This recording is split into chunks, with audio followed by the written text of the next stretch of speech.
किसी गांव में एक पुजारी रहता था। वो भगवान का बहुत बड़ा भक्त था।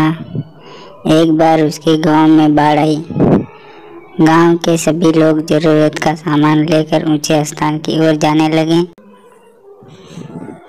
जाते जाते लोगों ने पुजारी को भी चलने को कहा, पर वो पुजारी ने कहा कि तुम लोग जाओ, मुझे विश्वास है कि भगवान मेरी रक्षा करने जरूर आएगा। पुजारी भगवान का इंतजार करने लगा। तभी एक जीप पुजारी के सामने आकर रुकी। जीप में बैठे लोगों ने पुजारी को चलने को कहा, पर पुजारी फिर से वही जवाब दिया, तुम लोग जाओ, मुझे भगवान बचाने आएगा। पानी बढ़ता ही जा रहा था। कुछ समय बाद एक नाव वाला पुजारी के पास आया और चलने को कहा, पर पुजारी ने उससे भी वही कहा। पानी अब कंधे तक आ गया था, पर पुजारी को अब भी विश्वास था कि भगवान उसे बचाने जरूर आएगा।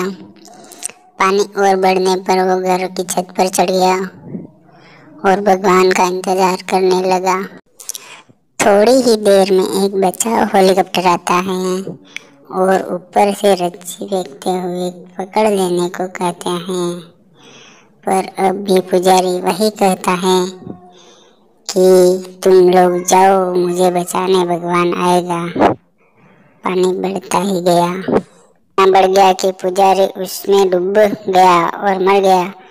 मरने के बाद जब भगवान के पास पहुंचा तो भगवान पर चिल्लाते हुए उसने कहा कि मैं आपका इतना बड़ा भक्त था, मुझे पूरा विश्वास था कि आप बचाने आएंगे। मैं तुम्हारे इंतजार करता रहा, पर आप नहीं आए, क्यों? भगवान ने कहा कि मैं तो 3 बार तुम्हें बचाने की कोशिश की, पर तुम खुद ही बचना नहीं चाहते थे। पहली बार मैंने तुम्हारे लिए जीप भेजी, तुम नहीं आए। दूसरी बार तुम्हारे लिए मैंने नाव भेजी, तुम नहीं आए। तीसरी बार मैंने तुम्हारे लिए हेलीकॉप्टर भेजा, तुम नहीं आए। मैंने तुम्हारा विश्वास नहीं तोड़ा, तुमने खुद ऐसा किया है।